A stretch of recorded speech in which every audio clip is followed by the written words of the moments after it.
The harder the conflict, the greater the triumph. A theistic serpent may be overcome by a swarm of ants. Lead me, follow me, or get out of my way. Age wrinkles the body, quitting wrinkles the soul. Battle buddies. Battle buddies. My checks before you were here were like checking. Hey, Spencer. Trying to relive our glory days of our ads. Ad. Ad. Oh, yeah, Singular. still singular. I wouldn't mind re-recording a new one. Yeah. It's pretty long. It's pretty long. I may have skipped it when I was checking the audio. Oh, dude. I was like, fast forward 15 seconds at a time. I don't blame you for that. It was great.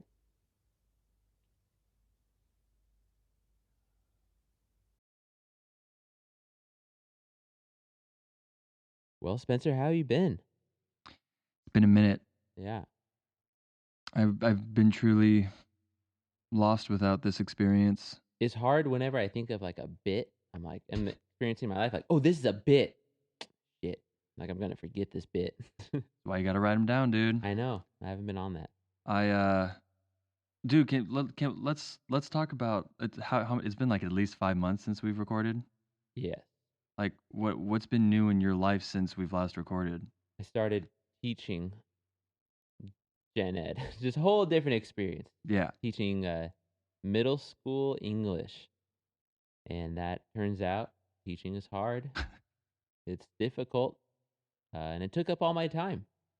Yeah.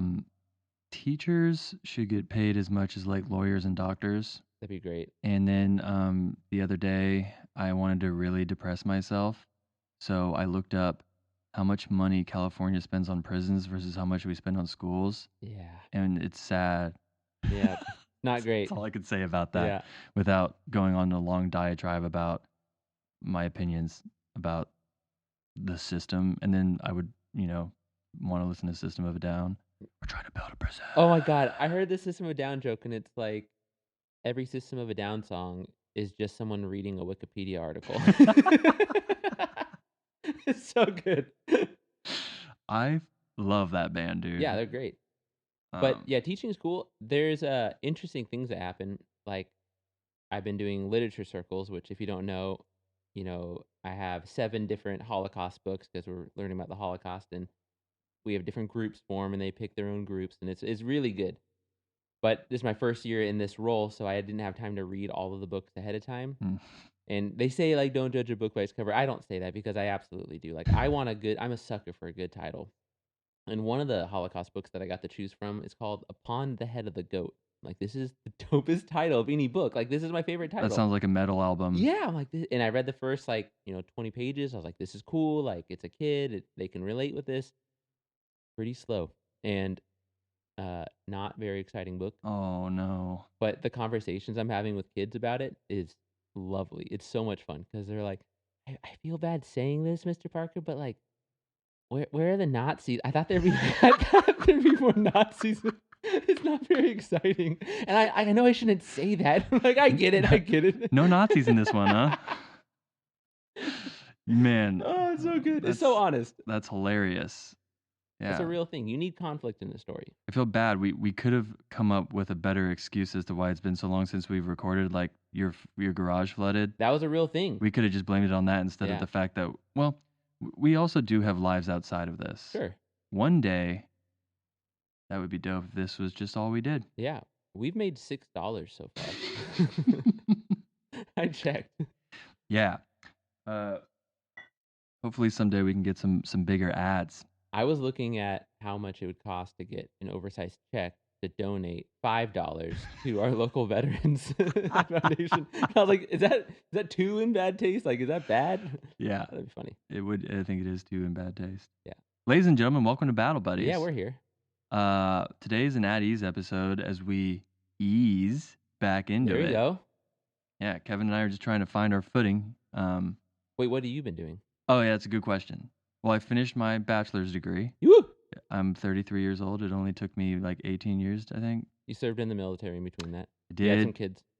Yeah, it's interesting. I've been I just recently finished the book The Changing World Order by Ray Dalio, and concurrently with that, I was watching the Rome documentary series on Netflix. Yeah. And back in the day when like veterans would come home for doing the dirty work for countries, they would give like veterans like land and shit like Right. that. I was like, oh, that's interesting. Like, I guess I kind of got like a reward. Like, I didn't have to put a down payment on my house, and I did Right. get like free education. So it's just interesting that like even in the past, they've always tried to find ways to be like, thank you for doing the shitty part of Right. like what we made you go do. Right. You had no choice, but still, thank you. Right. Yeah. Yeah. They were technically slaves. So yeah, I finished school. Feels good. Got my degree in global studies, which I do think will hopefully help with our endeavors here. Yeah. Started studying martial arts because I told myself I wanted to do that after I was done with school, and that's been fun. Cool. And then what else, dude? I mean, just working with you. Kevin and I both work for the school district in our town. Yep. And we care about our jobs, so that takes a lot of our like energy. Yeah. But yeah, man, we're back at it. I've been doing research for this episode, and it's been like, oh man, I forgot that the world's been going on. Right. And it's not all been great. No? Some of it's cool. I have kind of an you'll see. We're not going to talk about the weather balloon. Dude, that is the lamest. So yeah, this Chinese weather balloon, I saw an interesting, I don't like saying this sentence out loud, but I did see an interesting tweet that one of my like rock bands that I follow was like, if you're sitting here and you're concerned about the Chinese weather balloon and you watch TikTok, you're like the worst person on the face of the earth. Considering what China does with their TikTok like data and all that stuff. Yeah, it's like you see this like balloon and they're saying that they're spying on us, and I was like, I thought China was like advanced. Right. I think there's way better ways that they know how to spy on us. Yeah, I was largely unimpressed and underwhelmed. Yeah, I listened to a Freakonomics when they were talking with like someone super high up in like either cybersecurity or national defense, and their actual fear for China is that one of their hacking like exploits or little campaigns is going to mess with like a stop sign or street light, and then it accidentally kills somebody, because that would be technically an act of war on a civilian, and America would have to respond. Okay, so that's different than a weather balloon. Yeah, that's what they're like. This lady is like, it keeps me up at night. Like, this is my great fear, is that we're going to be playing these cyber warfare games, and then someone's going to accidentally kill a civilian. See, that's where my mind goes when I think of like what China is doing. Right. And then for anybody to get upset about this weather balloon, I'm like, this is silliness.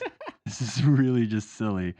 I saw like a picture on the news of like the people who shot it down, and it's like, oh look, it's still a weather balloon, but now it's on the ground. So stupid. All right. Would you like to kick us off? Yeah, it's kind of in the vein of espionage stuff. Fun. Yeah. So, do you know the guy Seymour Hersh? I didn't know him. Should I? Well, we should, but it's okay that we don't, because who actually knows who the reporters are? But he's the investigative journalist who broke the My Lai massacre in the Vietnam War in 1970. Oh. So he's like the real deal kind of guy. Okay. He covered Watergate for the New York Times. Oh, damn. Like, okay. This dude's legit. He's like a renowned journalist. Yeah. And shout out to Improve the News, the app, because I've been using that lately too. Yeah, because this is where I got all of the start of this little dive that I did. And it said that Seymour Hersh has written a piece saying that America is the one that actually bombed the Nord Stream pipeline. Now, I didn't remember what the Nord Stream pipeline is. Yeah.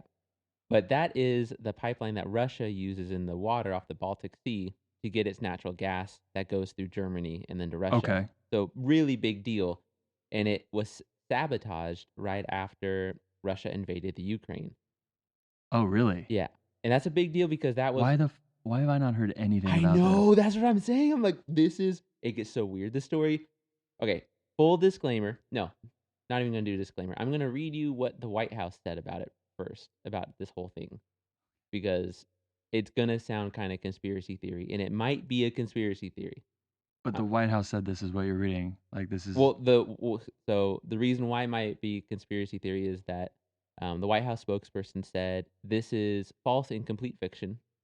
This whole thing I'm about to tell you, and the CIA also wrote back, said that this claim is completely and utterly false. So really the USA right now is denying that they had any involvement in it. okay. But now I'm going to tell you a bunch of things, and it's going to make it sound like maybe maybe we did it. Okay. And some of it is wacky. So best divers for the Navy come out of Annapolis. Usually, Mhm. that's what this guy's saying. A lot of this is just from his report that I read.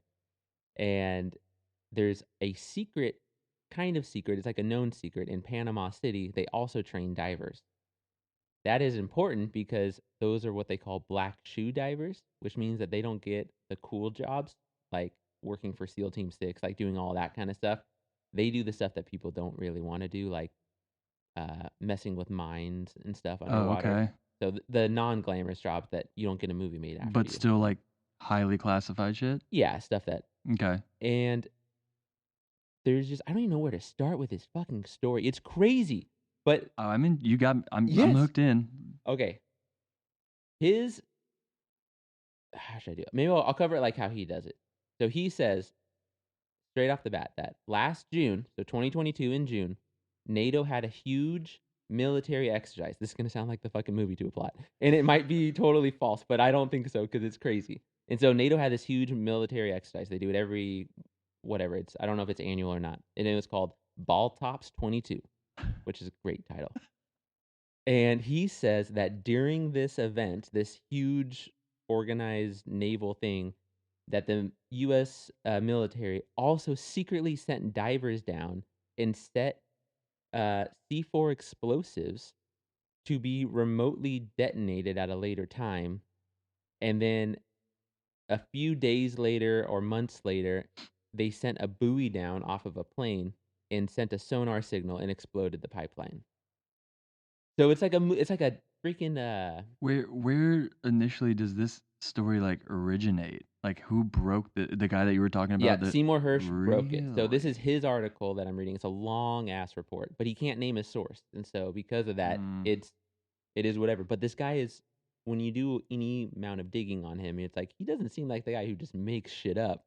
Like Well, maybe yeah. he has a bad source, but Even when the Washington Post did the Pentagon Papers, they weren't going around saying their sources, right, right? exactly. So who knows? We'll find out way later if this was true or not. If you got a guy, you got a guy. If you got a guy, you got a guy. Okay, so that's what he says happened. This is a big deal, and I didn't realize how big of a deal it is because Germany was relying, like, so much of their economy and their infrastructure is based on getting this natural gas from Russia's like import. And the second Nord Stream pipeline, which is what they were building, was going to just pretty much start helping Western Europe not rely on the USA's natural gas and resources. So it's like a double thing. Mm-hmm.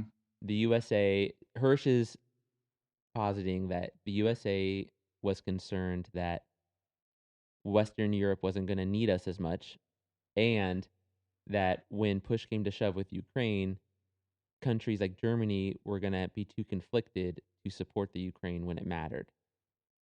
And those are two compelling arguments for why we've done shady things in the past. Yeah. And I don't even say this is shady. I don't even have really an opinion on if this is good or bad because this is way past my pay grade. Well, it's just like we don't really know yet. Yeah. I remember reading somewhere shortly after the Ukraine thing started popping off Sure. that Germany started dumping a bunch of money into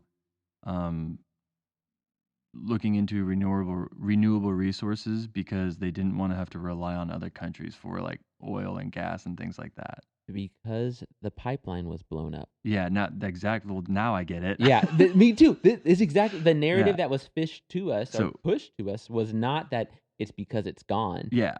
It was that they're doing the right thing. Yeah, that's weird. It's weird. That's so whoa. Where did you just kind of just pop this article just popped up on Improve the News? Yeah. Whoa. Yes.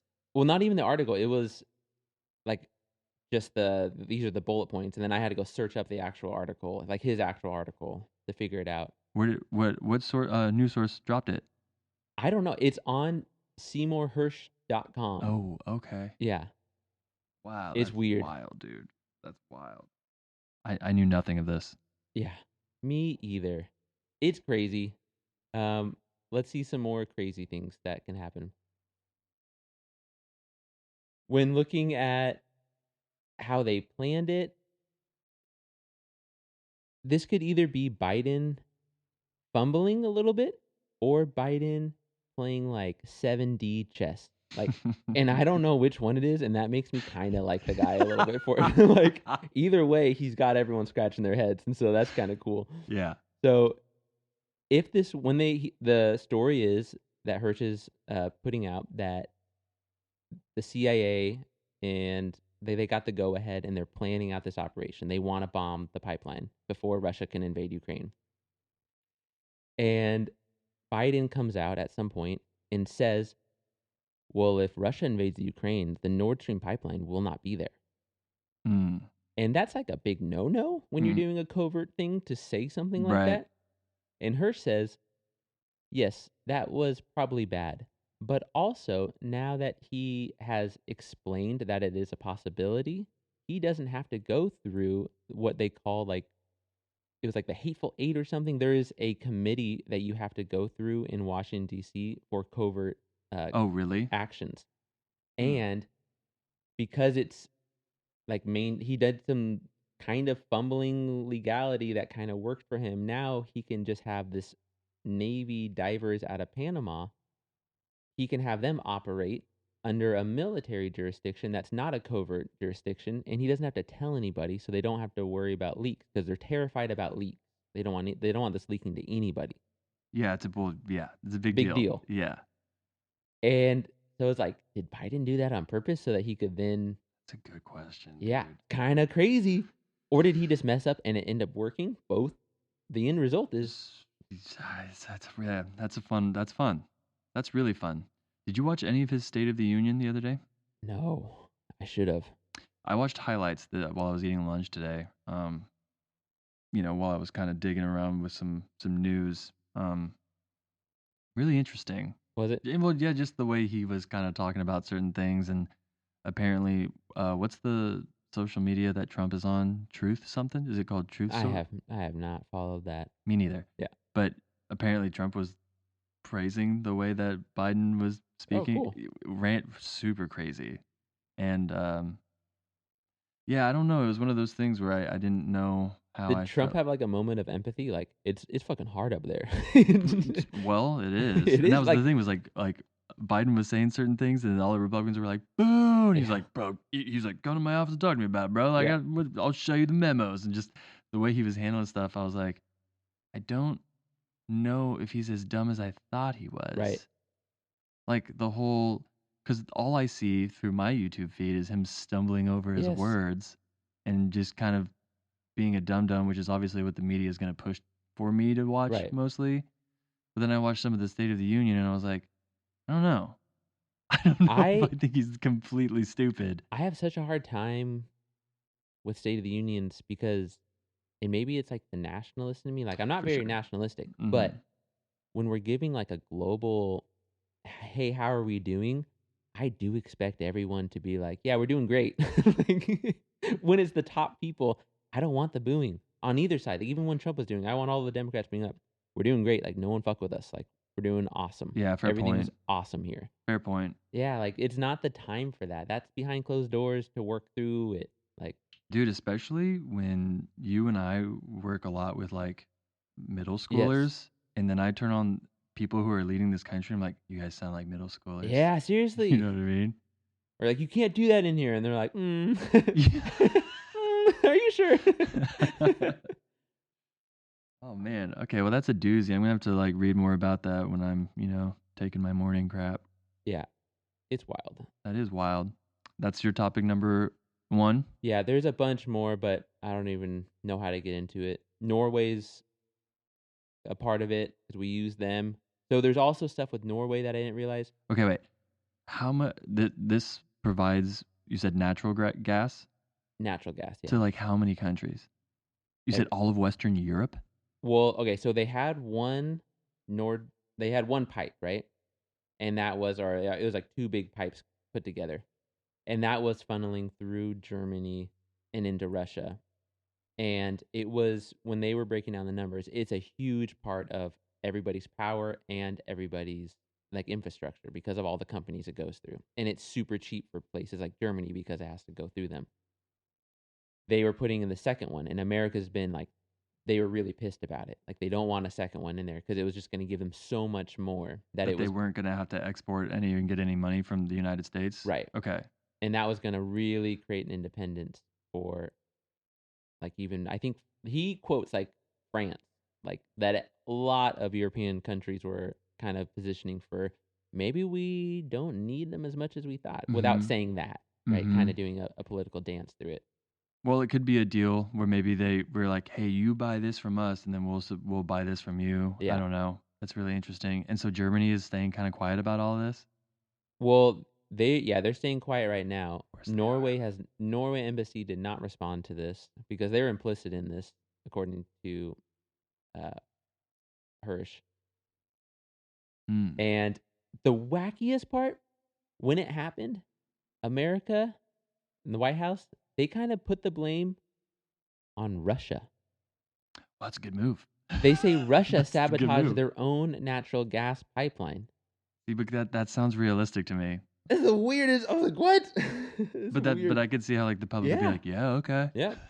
They're crazy right now anyway, so that makes sense. Yeah, that's an easy one to throw the blame to Russia. So I'll just read you the end of when he's interviewing a source. Yeah, give it to me. He said, asked why he thought the Russians failed to respond, he said cynically, maybe they want the capability to do the same thing the U.S. did. It was a beautiful cover story, he went on. Behind it was a covert operation that placed experts in the field and equipment that operated on a covert signal. The only flaw was the decision to do it.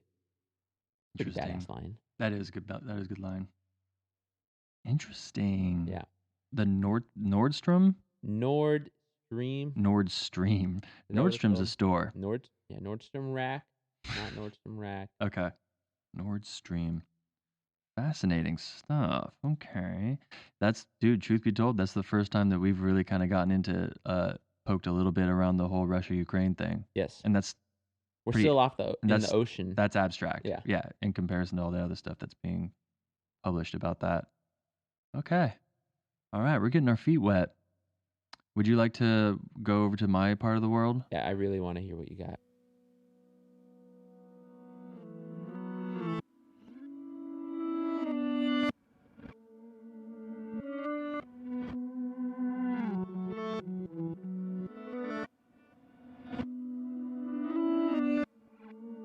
Topic number 1. We are going back to the West Bank, where the Israeli forces have killed 9 Palestinians during a raid in late January, and increasing tensions that have been looming into this month. Have you heard about this? I just through my global jihad research. Yeah. So for those of you who have not listened to our previous Addie's episodes, I did do can't call it a deep dive, but I did go into the whole. It was pretty close to it. Well, it was fairly deep. Yeah. No, I mean, I definitely did go deep, but I went and did the background of like the Palestine and Israel thing. Yes. Mainly because I didn't even know about it, so I wanted to be like, what is this that I've been hearing about for like most of my life? For those of you who did not listen to that episode, a quick refresher is that Israel and Palestine are currently fighting, and they're fighting over pieces of land that they both just think that are theirs. Yes. Okay, I'm remembering that. Yes. Yeah. So it's going great. It's yes. Aren't they just like putting camps? They're like putting people and settling and saying like, you live here now, and Israel's doing that to Palestine. Yes. Whew. But that's not been going well. Dude, no. Okay. It never has. Both ethnicities believe that certain places of land in Israel belong to them. They have been fighting over this land for quite some time, and the Palestinians are under high security in their little piece of land called the West Bank. There's also Gaza Strip, which is in control from Hamas. Hamas is basically the religious extremist version of the Palestinians. Okay. Okay. So before I kind of go into this, just a little like resource disclaimer. I go onto the Council of Foreign Relations website and I click on the Global Conflict Tracker. I find certain subjects and then type them into Ground News and improve the news. And Ground News is an application that filters, all of the news sources on the matter and tells, which biases and the narrative leans on. And so for this show and for like just life in general, Right. I typically try to lean in the center and I stay away from a lot of things that have hella narrative based on like opinion. For this specific topic, the Israel-Palestine thing, I went on both sides of the aisle and they're saying the same thing. Okay. Sometimes information is just information, Yeah. folks. So for this following, what I'm going to be reading from is from Axios. But like I said, I assure you, I looked on both sides that like one would consider like a far right news source or far left, and it's saying the same stuff. And Axios is not a Pokemon. No. What does that sound familiar to? I don't even know. Okay, but it does sound like a Pokemon. It sounds like a Pokemon. Axios. Yeah. So, Israeli forces killed at least 9 Palestinians, including an elderly woman, on Thursday during a raid in the Jenin refugee camp. My Pokemon joke is not aged well already. That's brutal. That's a brutal intro. Yeah, good job, Kevin. So insensitive. All right, so 2 rockets were fired from the Gaza Strip and intercepted by Iron Dome, which is the Israeli military, and they said this late Thursday. The Israeli military had said earlier that it was preparing for possible rocket fire from Gaza in retaliation for the Jenin raid. So essentially kind of what happened here, and I'm going to like just say this in my own words here. Israeli intelligence, which let me back up one second.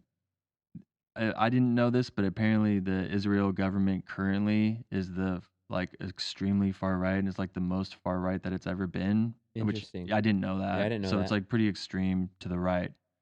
So Israeli intelligence had intercepted information that these Palestinians from Gaza, which is Hamas, were in the West Bank, kind of like roaming around with just like the civilian Palestinians, and that they were going to, fire some rockets off and like essentially try to hurt some Israelis. Right. So Israelis, when they got this information, proactively went into the West Bank and tried to kill these Hamas Palestinians That are embedded. Yes. Okay. So that never goes great. Well, it went horribly. Yeah. So they ended up, obviously, there was collateral damage. Right. They ended up killing some civilians. And this hugely, like, increased tensions going on, which, like, the last time that we spoke about Israel-Palestine, there was a lot of ceasefire talks. I told you, like, if you ever Google it, it's just like, there's war, ceasefire. And so, like, right now, tensions are, like, super intense because Israel actively went into Palestinian-owned land and ended up killing innocent people in the process.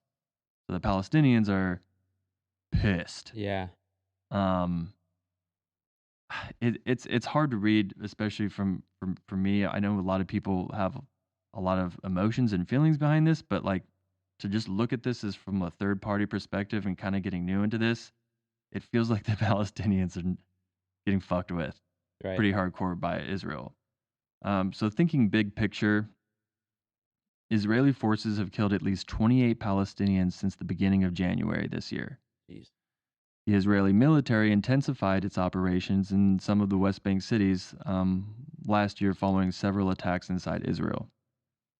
And just a reminder, so Hamas is the militarized and extreme version of the Palestinians who typically reside in the Gaza Strip. And Hamas has been rumored to be wandering about the West Bank still as we currently speak.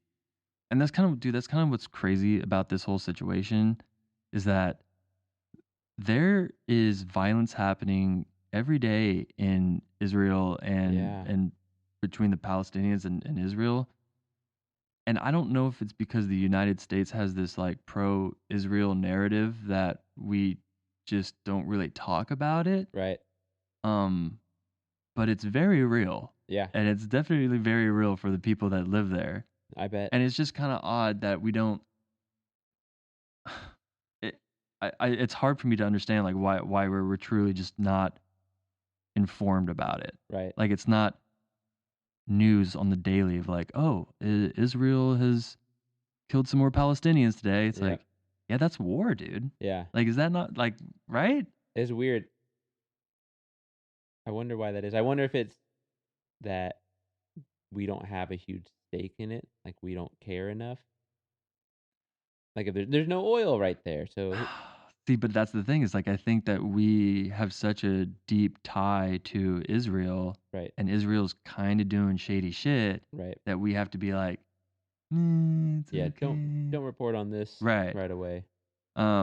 So Also, I mean, it is also hella confusing for Americans to understand any side of the Israel-Palestine truly, conflict. And so I could see a lot of like I could see an investigative journalist like getting the report all the way to the editor, and then they're chopping stuff to fit the time, and they're like, well, no one's gonna fucking get this part. dude, that's a good point. Like this 10 minutes is gone. We're pretty distant from the whole concept Yeah. of, you and I constantly talk about what people fight for, and this Right. is definitely, dude, this is like a triple whammy. This is like ideals, religion, land. Yes. So it's pretty intense. And no one is clearly in the right at this point. They're both so deep into this that I agree. no one's gonna look great. I think that's a 50 good years from point. now. I think that's a good point. That Because it's not like, great to have embedded people inside civilians. Like that never looks good. That's what ISIS does in Egypt. it's war shit. Yeah, and then it's not great to fire on embedded people because you're gonna hit civilians. So like, and I'm not condemning either side. I don't understand what it's like to be in a war zone, but you don't look great from the outside when we have like a secure life that we live. We're like, holy shit, that's gnarly.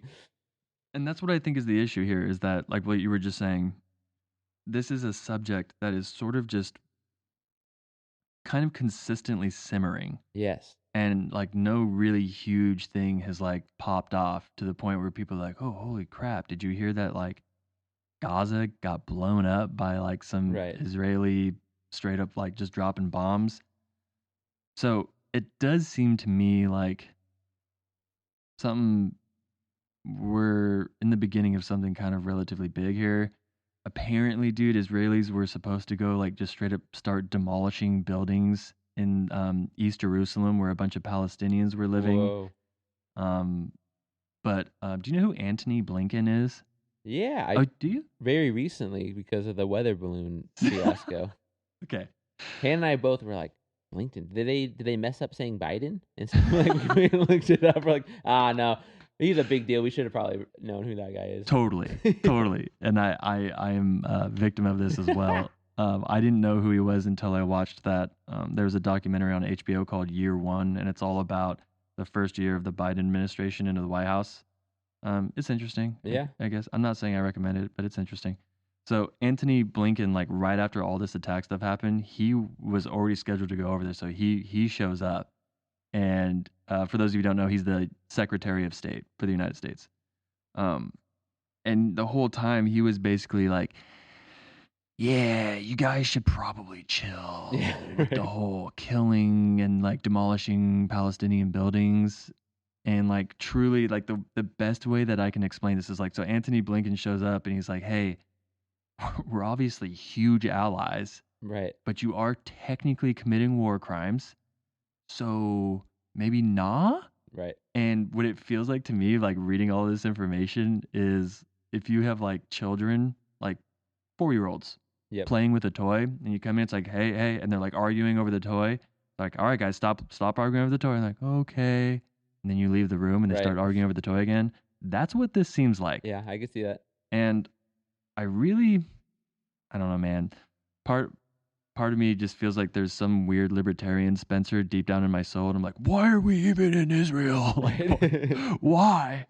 And I don't know if it's like our religious roots in this country that we're currently like that's part of our demography is that we're a Christian nation or whatever.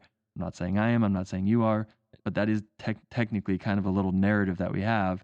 Right. And I just wonder if like people flip through a Bible and they're like, oh, so like this is the Holy Land. Obviously, we want to be on board with the Holy Land. Right. Like I don't know, man. It's a really really interesting, testy subject. Well, it could be also, and I'm just reading this from the Hirsch stuff, that we like the location to have military I love you for saying targets that. there. Because the Norway thing was weird to me, but then he explains we've expanded our military bases in Norway to the point where now they signed some stupid law that they probably shouldn't have, and they are getting so much flack for it from the liberals in Norway. But what they did is they gave us legal jurisdiction in the surrounding areas around our bases. So like if you do anything we don't like, or if we do something that's not cool outside of the base, if it's within the vicinity, we have legal jurisdiction to or to not prosecute. It's weird. Like that's a big deal to give another nation like total legal court authority on your actual land. Yeah. Yeah. It's for me, it's what I would view as the United States is like some imperialism stuff. It sounds a little bit. All of our little fingers in all these different Yeah. parts of the country where we have straight up military bases. Like, bro, like I can't imagine, we have one in Guam and like, dude, all over the world. Can you imagine if China was just like, hey, we have a military base in San Francisco now? It's Right. like, but word? Right. Really? And so it makes me happy that you said like the location is interesting because that was the only way that I was able to like come up with a answer as to why we were in Afghanistan for a long period of time was if you look at Afghanistan on a map, to the east you have China, Yep. and then to the west you have Iran. So I was like, oh, maybe we were just setting up shop in this like really interesting little part of the world that we didn't necessarily have a little chunk of. Yes. And that's kind of what it seems like Israel is. I could see That's it. a hot spot on the planet. It is. And for us to be like allies with Israel, where if it's like, hey, we need like some military folks here, can we like chill there? They're like, yay, you guys believe in something? We're the Holy Land. Come on over. Right. So that's what's happening in Israel right now is like Palestine and Israel are popping off. And I wouldn't be surprised if Gaza gets hot here within the next couple of months. Hopefully not. I don't want that. I can say with sincerity that I would prefer none of that. But it is a weird thing where, we talk about the Kurds and we talked about the Rohingyas and the Palestinians. It's really hard for someone who's a citizen in the United States when we are so deeply connected to like our geography. People throw up area codes and things Yes. like we're very, very intimate with our locations. Yes. To think about a group, an ethnicity without their state, Right. without their own land, which is weird because the fucking Native Americans, bro. Yeah, exactly. Like they had like that's them. Yep. So it's just interesting that we don't really have a huge connection with that. And so maybe that's another reason that it's not really covered, where it's like really hard for humans to be like, I don't understand. Like you're not proud of where you're from. It's like, well, I don't have a place Right. that's mine, Yeah, dude. exactly. I'm still looking. Yeah. Where are we going now, bro? Yeah, let's look at how ISIS is doing.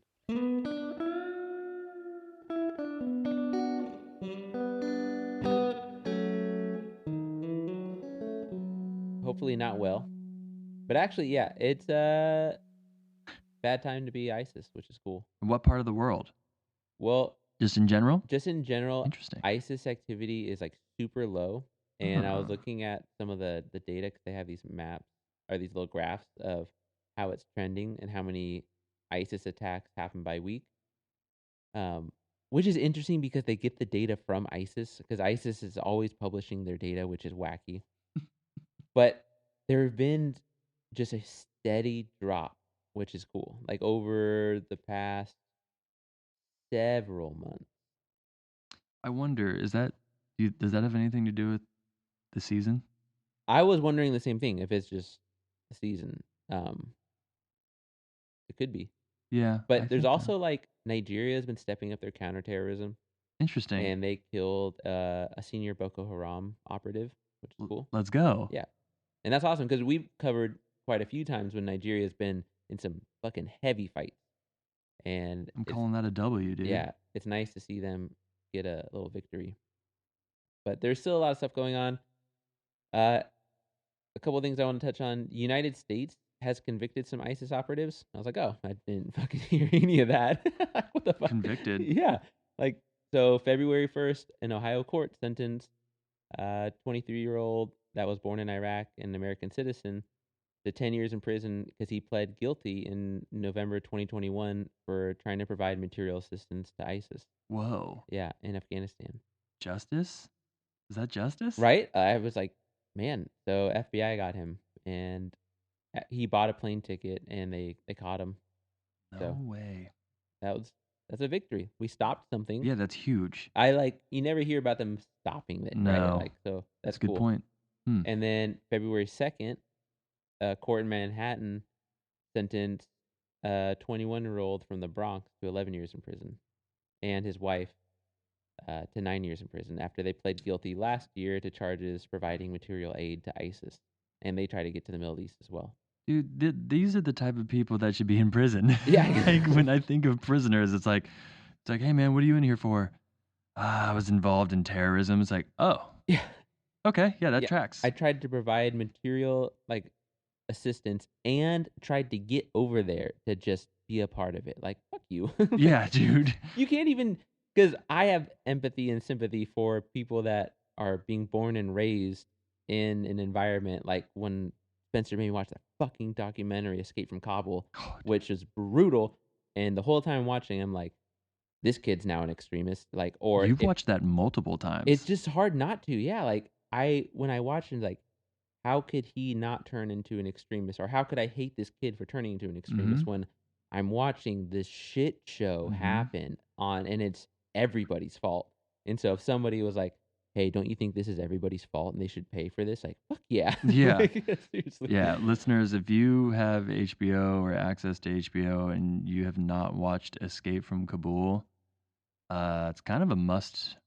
Yeah, Be careful. Like it's rough. it needs to be The probably plane taking off Oh is my like God.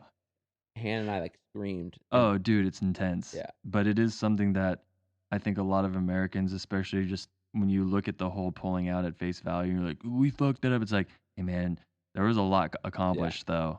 Like obviously it was a shit show, but it's hard. I was after it. I was so moved. I was trying to help, like find ways to like help the refugees because I was hoping that they'd come over here, but it's not going well for the refugees.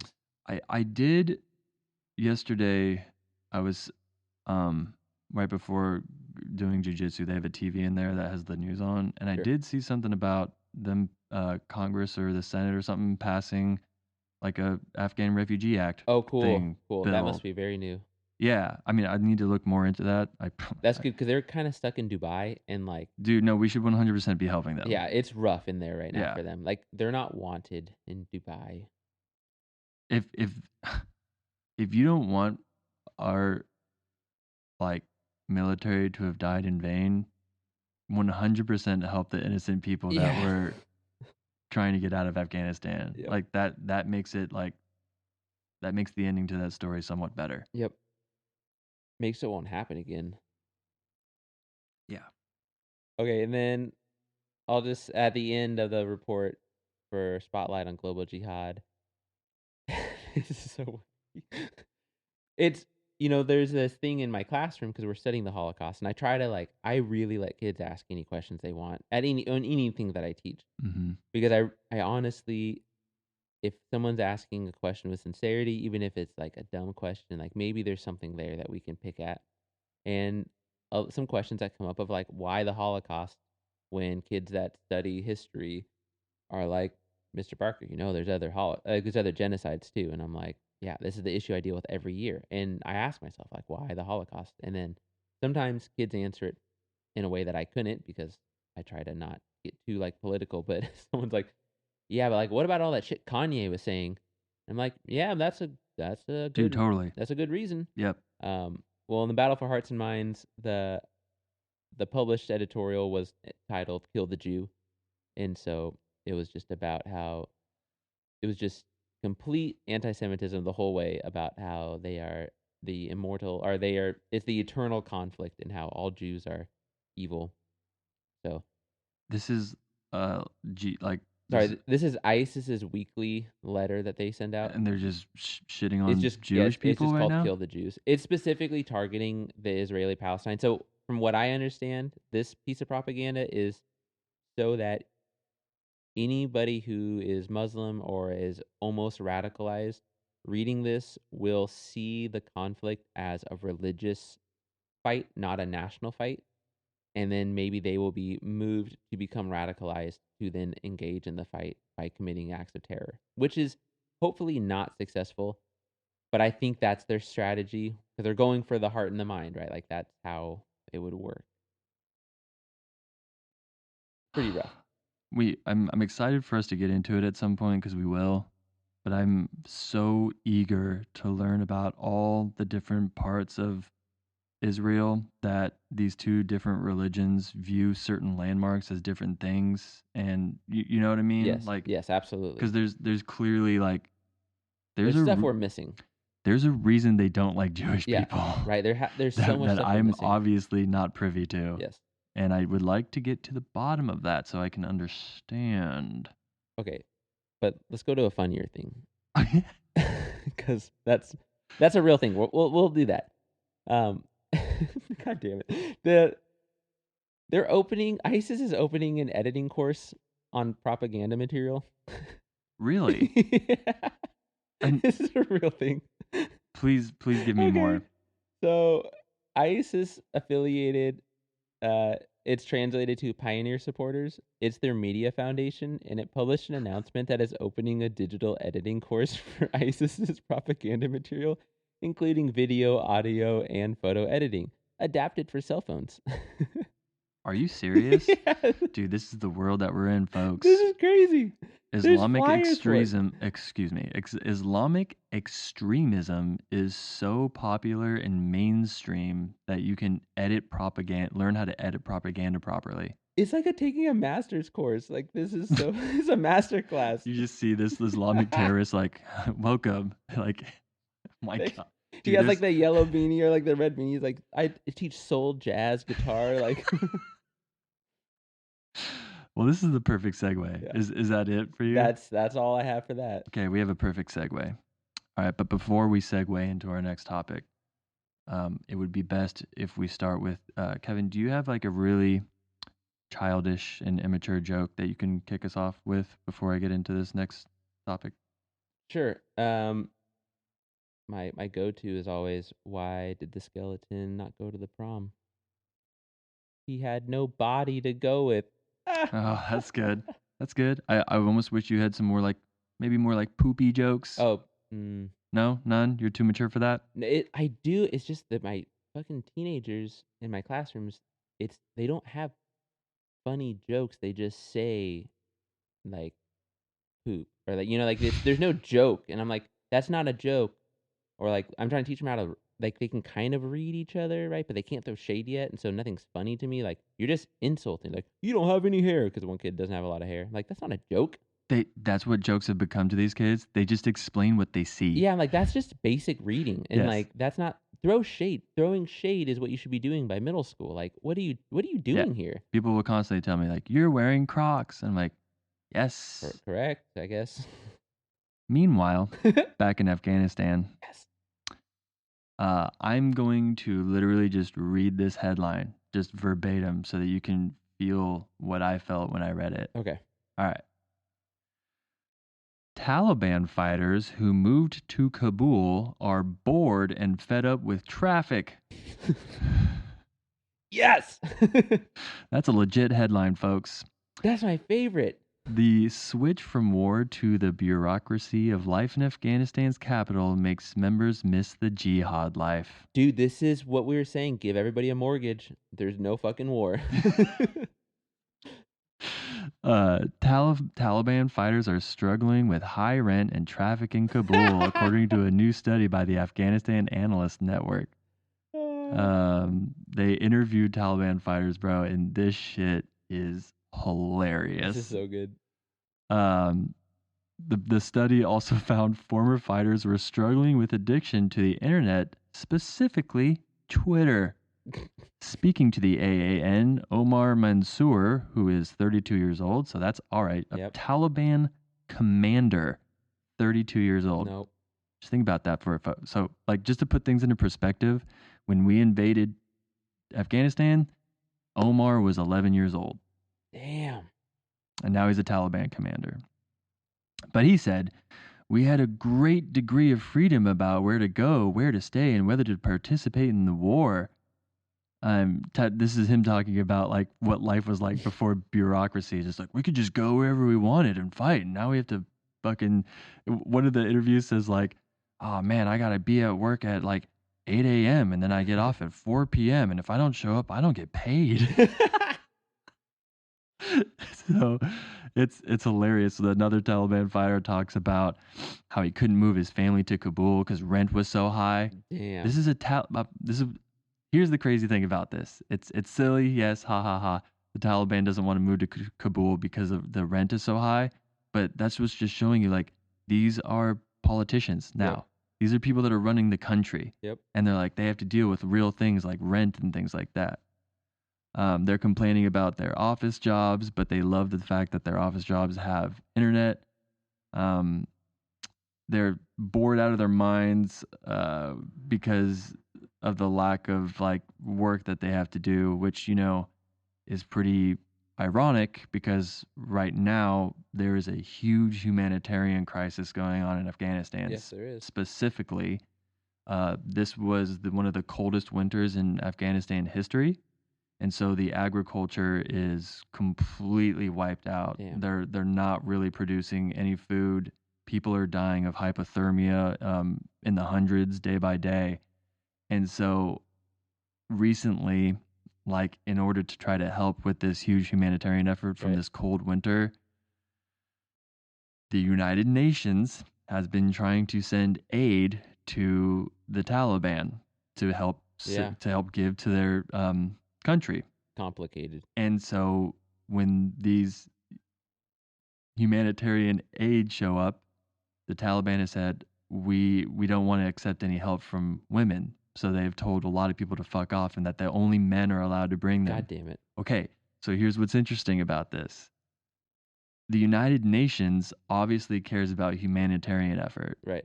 But they also care about women's rights. Right.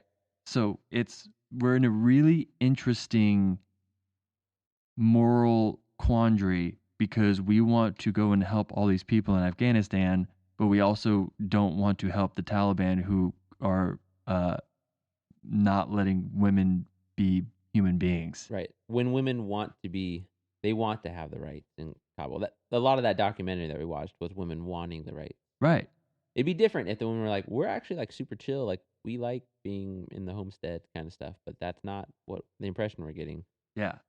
So here's these people, the Taliban, right, where you realize that all that the Taliban exists for is to fight an enemy. Right. And now that the enemy is gone, and they're like, oh wait, we actually have to run the country now. Yeah. And then humanitarian effort tries to come in and help them, and you know, diplomacy is at work here. And they're like, oh, but we don't like women. It's like, okay, dude, you people are gonna die. Yeah. Like you're going to die, dude. Yep. And it's just, I wonder how much longer this lasts for the Taliban before they're like, maybe we should choose another enemy. Right. Like, absolutely. We need more people to fight. Otherwise, our cause is useless. Yep. And we're obviously not good at running a country. Right. We have no training in it. So I just thought that headline was hilarious about they're bored. City life is horrible. They're going to start watching like all these like existential movies. They're like, have you seen The Birdman? It really spoke to me. I wonder what they're following on Twitter. Yeah. And that's just interesting. So as you know, I'm always looking into Meanwhile in Afghanistan. Also, I have officially started rereading the Quran, and so I think that um, I'm going to start doing these things called the Spencer's Quran quote of the day. There we go. What do we Uh, got? If a woman gets divorced, she needs to wait 4 menstrual cycles before she can remarry. Be safe out there, ladies. Yeah. 4 menstrual cycles. And it's funny because I've said that to 2 women today talking about the Quran and stuff. And they're like, oh, dang, 4 months. I was like, whoa. Yeah. Sometimes a woman can skip a month depending on how stressed she is. And they're like, fuck, that's a good point. Like, where it's just it's so interesting. And also just so far, I mean, I'm not very far into it, but the way that God is perceived in this literature is the most contradicting, weird character. Yeah. It's like he's so loving and compassionate, but don't fuck with him because you will fucking die. And blah, blah. It's like there's wrath. He's a wrathful God, but he's hella nice and whatever. And a lot of the ways that they explain him, like if this was a person that you worked with, this motherfucker would get canceled so quick, bro. Like it's just really, I don't know. It's interesting literature to digest. Yeah, I bet. The Quran. God That's help like me. me trying to understand Christianity and confusing the Old Testament and the New Testament. Like, these are very different stories. These are very different. Dude, can you imagine being like Jewish where you only read the Old Testament Yeah. and these Christians come along, it's like, we got more, and they're like, fuck you. And when you do read it, it is large, very, very, very different. Yeah. Narrative, the way it's written, super crazy. We did it, dude. We did it. I have a question for you. Bring it. Send it. Well, it's more of an anecdote, and then I want to know how you and your wife, if you guys have talked about it. So, like, I've thought long and hard for like my morals and ethics, especially as I became a dad. So, like, I really tried to like iron them out, right? Like, this is what I believe, how people should live, what responsibilities we have to each other, and I just live my life that way. And through all of our conversations and like documentaries and such with my wife, and I like had a freak out with her. I was like, I think morality and ethics is like a privilege, and when shit hits the fan, you kind of like it doesn't mean it's gonna last, and like you may have to do other things, and especially reading Holocaust literature all the time. I thought you were gonna say watching The Last of Us. Oh no, no, but it did come up with that, Dude, totally. and for me, it's like this huge, like, oh my god, I don't know if I could do it. And, no, you would die, but I'll be fine. Like she has no problem. She's like, yeah, Kevin, morality is just a thing because we're in a peaceful time, but like it's gone when it's gone. And she was totally like, her mind is like, she accepts that as a fact. So Hannah is the type of person that when her mother turns into a zombie, Hannah's shooting her in the face hella quick. Well, her mom is like the one exception, but Okay, like her dad. like me, I think if it was me and the kids are still in the house, she's like, sorry. She's already told me like, you're gone if there's a fire and there's somehow a log over you and the kids. Like the kids get out, you don't. Well, that's really sweet. I hope Hannah's mom listens to this and realizes that she's truly loved by Hannah. Oh yeah. Even if she becomes someone who she's not. Hey, do you and Aaron talk about that? Morality? Like, yeah, like that what if everything just hits the fan? Like the morality has to go at some point. So I think that survival? Hannah and I would probably be chilling with each other, Yeah. and then you and Aaron would have to go off and die with each other. Yeah, and seriously. then me and Hannah would have to just, tough it out. It'd be rough.